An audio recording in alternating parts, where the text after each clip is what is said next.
نماز کے بعد کے اذکار، ایک بار اللہ اکبر کہنا اور اونچی آواز میں۔ ابن عباس کہتے ہیں میں نبی صلی اللہ علیہ وسلم کی نماز کے مکمل ہونے کو تکبیر کی وجہ سے سمجھ جاتا تھا، یعنی سلام پھیرنے کے بعد آپ اللہ اکبر کہتے۔ نمبر 2، 3 بار استغفر اللہ کہنا، میں اللہ سے بخشش مانگتا ہوں۔ صوبان کہتے ہیں کہ رسول اللہ صلی اللہ علیہ وسلم جب اپنی نماز سے فارغ ہوتے تھے تو 3 مرتبہ استغفار فرماتے۔ ولید کہتے ہیں کہ میں نے اوزائی سے پوچھا آپ استغفار کس طرح فرمایا کرتے تھے، تو انہوں نے کہا آپ اس طرح فرماتے استغفر اللہ استغفر اللہ استغفر اللہ۔ اس کی کیا حکمت ہے نماز کے بعد استغفار کرنے کی؟ استغفار کا مطلب ہے بخشش مانگنا، یعنی اگر کوئی ہم سے غلطی ہو گئی ہے، بھول چوک ہو گئی ہے تو اللہ تعالیٰ اس کو معاف کر دینا اور ہماری نماز قبول کر لینا، غلطی معاف کر کے۔ نمبر 3، اللہم انت السلام ومنک السلام تبارکت ذی الجلال والاکرام۔ اس کے بعد تسبیحات، 33 بار سبحان اللہ، 33 بار الحمدللہ، 33 بار اللہ اکبر، اور 100 پورا کرنے کے لیے لا الہ الا اللہ وحدہ لا شریک لہ لہ الملک ولہ الحمد وہو علی کل شیء قدیر۔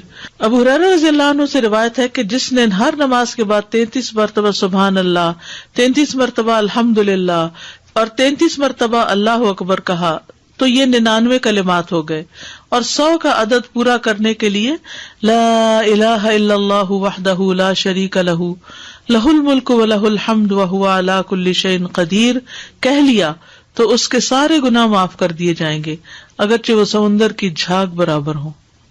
1.5 منٹ لگتا ہے، 1.25 منٹ لگتے ہیں جس میں آپ یہ سارا عمل کر سکتے ہیں، اور اللہ سبحانہ وتعالیٰ کو وہ عمل زیادہ پسند ہے جو روزانہ کیا جائے، ادومھا، دوام سے کیا جائے، اللہ کی کوئی مجبوری ہو۔ اس میں آپ دیکھیے نماز پڑھ لی آپ نے 10 منٹ میں، فرض پڑھ لیے تو یہ 2 منٹ میں کیا مشکل ہے، 2 سے بھی کم منٹ لگتے ہیں۔ بعض روایات میں اللہ اکبر 34 بار پڑھنے کا بھی آتا ہے۔ یہ تسبیحات 10 دفعہ بھی پڑھی جا سکتی ہیں۔ عبداللہ ابن عمر سے مروی ہے کہ نبی صلی اللہ علیہ وسلم نے فرمایا 2 خصلتیں یا 2 عادتیں ایسی ہیں کہ اگر کوئی مسلمان بندہ ان کی پابندی کر لے تو جنت میں داخل ہوگا۔ پابندی اور وہ بہت آسان ہے مگر ان پر عمل کرنے والے بہت کم ہیں۔ ایک یہ ہے کہ ہر نماز کے بعد 10 مرتبہ سبحان اللہ، 10 مرتبہ الحمدللہ اور 10 مرتبہ اللہ اکبر کہے تو زبان کی ادائیگی کے اعتبار سے 150 بار ہے، یعنی ساری نمازوں میں، مجموعی طور پر 5 نمازوں کے بعد، اور ترازو میں 1500 ہوں گے۔ اور جب سونے کے لیے اپنے بستر پر آئے تو 34 بار اللہ اکبر، 33 بار الحمدللہ اور 33 بار سبحان اللہ کہے۔ زبان کی ادائیگی کے اعتبار سے تو یہ 100 ہے مگر میزان میں یہ تسبیحات 1000 ہوں گی۔ رات کو جو سوتے ہوئے پڑھے جاتے تسبیحات فاطمہ، سب تھکاوٹ اتارنے کے لیے۔ یقیناً میں نے رسول اللہ صلی اللہ علیہ وسلم کو دیکھا، آپ انہیں اپنے ہاتھ سے شمار کرتے تھے۔ صحابہ نے پوچھا اللہ کے رسول یہ کیسے ہے کہ یہ آسان عمل ہے مگر ان پر عمل کرنے والے تھوڑے ہیں؟ آپ نے فرمایا سوتے وقت میں کسی کے پاس شیطان آ جاتا ہے اور پہلے اس سے کہ وہ تسبیح پوری کرے وہ اسے سلا دیتا ہے، اور اسی طرح اس کی نماز میں شیطان آ جاتا ہے اور یہ تسبیحات پڑھنے سے پہلے ہی کوئی کام یاد دلا دیتا ہے۔ 25 بار تسبیحات پڑھنا، یعنی یہ بھی جائز ہے، ٹھیک ہے۔ آیت الکرسی، جنت میں جانے کا راستہ۔ رسول اللہ صلی اللہ علیہ وسلم نے فرمایا جو شخص ہر فرض نماز کے بعد آیت الکرسی پڑھے اس کو موت کے علاوہ کوئی چیز جنت میں جانے سے نہیں روک سکتی۔ سبحان اللہ۔ یعنی نماز پڑھی اور نماز کے بعد آیت الکرسی پڑھ کے آپ دیکھیے کتنی دیر لگتی ہے، شاید ہارڈلی منٹ بھی نہ لگتا ہو، اور یہ سب سے افضل آیت ہے۔ اس کے پڑھنے سے ایک محافظ آ جاتا ہے اور شیطان قریب بھی نہیں پٹکتا، جنات سے بچانے والی آیت ہے یہ۔ وہ آیت جو سورۃ البقرہ میں ہے، اسے کوئی شام کو پڑھے گا تو صبح تک پناہ میں رہے گا، اور جو صبح پڑھے گا شام تک ہم سے پناہ میں رہے گا، یعنی جنات سے۔ معوذات، سورۃ الاخلاص، سورۃ الفلق، سورۃ الناس، یہ بھی ایک بار پڑھنا ہوتی ہے نماز کے اذکار میں۔ عقبہ بن عامر کہتے ہیں کہ رسول اللہ صلی اللہ علیہ وسلم نے مجھے حکم دیا تھا کہ میں ہر نماز کے بعد معوذات پڑھا کروں۔ ربی اعنی علی ذکرک و شکرک و حسن عبادتک۔ معاذ بن جبل کہتے ہیں کہ رسول اللہ صلی اللہ علیہ وسلم نے میرا ہاتھ پکڑا اور فرمایا میں تم سے محبت رکھتا ہوں اے معاذ. میں نے عرض کیا میں بھی آپ سے محبت کرتا ہوں یا رسول اللہ. تو رسول اللہ صلی اللہ علیہ وسلم نے فرمایا تم پابندی سے ہر نماز میں یہ دعا مانگا کرو, رب اعنی علی ذکرک و شکرک و حسن عبادتک. اور آپ نے یہ ان کو وصیت کی تھی کہ کبھی نہ چھوڑنا اس کو. لا الہ الا اللہ وحدہ لا شریک لہ لہ الملک و لہ الحمد وہو علی کل شیء قدیر. 3 بار. لا الہ الا اللہ وحدہ لا شریک لہ لہ الملک و لہ الحمد وہو علی کل شیء قدیر. اللہم لا مانع لما اعطیت ولا معطی لما منعت ولا ينفع ذا الجد. ایک روایت میں منک الجد بھی آتا ہے, یہ اگلی روایت ہے. ولا ينفع ذا الجد منک الجد. لا الہ الا اللہ وحدہ لا شریک لہ لہ الملک و لہ الحمد یحیی و یمیت وہو حی لا یموت بیدہ الخیر وہو علی کل شیء قدیر. یہ دعا اور کس موقع پہ پڑھی جاتی؟ بازار جاتے ہوئے. کئی لاکھ نیکیوں کا ثواب ہے جو بازار میں یہ دعا پڑھ لے. اللہم لا مانع لما اعطیت ولا معطی لما منعت ولا ينفع ذا الجد منک الجد. 3 بار پڑھنا, ٹھیک ہے, یعنی لا الہ الا اللہ وحدہ 3 بار اور پھر اللہم لا مانع. لا الہ الا اللہ وحدہ لا شریک لہ لہ الملک و لہ الحمد وہو علی کل شیء قدیر. لا حول ولا قوة الا باللہ.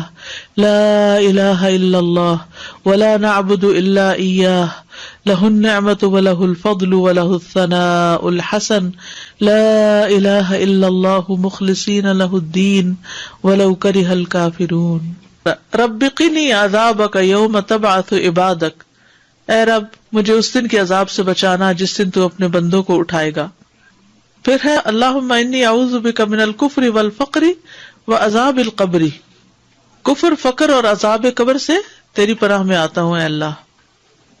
پھر اللہم اغفر لی ما قدمت وما اخرت وما اسررت وما اعلنت وما اسرفت وما انت اعلم به منی انت المقدم وانت المؤخر لا الہ الا انت. یہ اگلے پچھلے ظاہری باطنی سب گناہوں کی معافی کا اعلان ہے اس میں. سبحانک اللہم وبحمدک استغفرک واتوب الیک.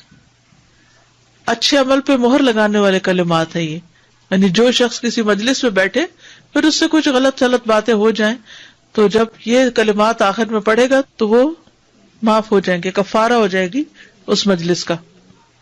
رب اغفر لی وتب علی انک انت التواب الغفور. ایک انصاری صحابی کہتے کہ میں نے رسول اللہ صلی اللہ علیہ وسلم کو نماز کے بعد یہ دعا 100 دفعہ پڑھتے ہوئے سنا. رب اغفر لی وتب علی انک انت التواب الغفور. پھر اللہم انی اعوذ بک من الجبن واعوذ بک ان ارد الی ارذل الامور واعوذ بک من فتنۃ الدنیا واعوذ بک من عذاب القبر.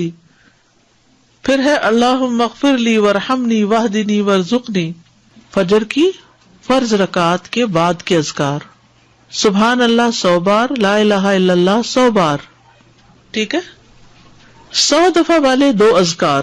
ابو ہریرہ کہتے ہیں کہ رسول اللہ صلی اللہ علیہ وسلم نے فرمایا جو صبح کی نماز کے بعد 100 دفعہ سبحان اللہ اور 100 دفعہ لا الہ الا اللہ پڑھے اس کے گناہ معاف ہو جائیں گے اگرچہ وہ سمندر کی جھاگ کے برابر ہوں.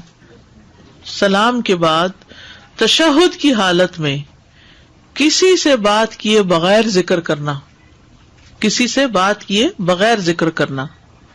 ابو ذر سے مروی ہے کہ رسول اللہ صلی اللہ علیہ وسلم نے فرمایا جو شخص فجر کی نماز کے بعد نماز میں تشہد میں بیٹھنے کی طرح اپنی ٹانگ کو دوہرا کیے ہوئے ہو اور کسی سے بات کیے بغیر 10 مرتبہ لا الہ الا اللہ وحدہ لا شریک لہ لہ الملک و لہ الحمد یحیی و یمیت وہو علی کل شیء قدیر پڑھے گا, اس کے لیے 10 نیکیاں لکھ دی جائیں گی, اس کے 10 گناہ معاف کر دیے جائیں گے, اس کے 10 درجات بلند کر دیے جائیں گے, اور وہ اس دن ہر برائی سے محفوظ رہے گا اور اسے شیطان کی پہنچ سے دور کر دیا جائے گا, اور اس دن اللہ کے ساتھ شرک کے علاوہ کوئی گناہ اس لائق نہیں کہ اس کو پکڑ میں مبتلا کر دے.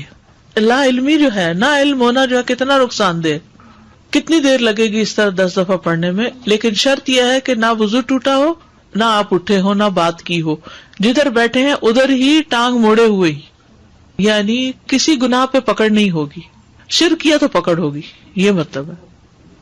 مغرب کی نماز کے بعد کا ذکر، سنن ترمذی کی روایت میں آتا ہے، جو شخص لا الہ الا اللہ وحدہ لا شریک لہ لہ الملک ولہ الحمد یحیی ویمیت وہو علی کل شیء قدیر مغرب کے بعد 10 بار پڑھے گا، اللہ اس کی حفاظت کے لیے اسلحہ بردار فرشتے بھیجے گا جو اس کی صبح تک شیطان سے حفاظت کریں گے، صبح تک شیطان سے حفاظت۔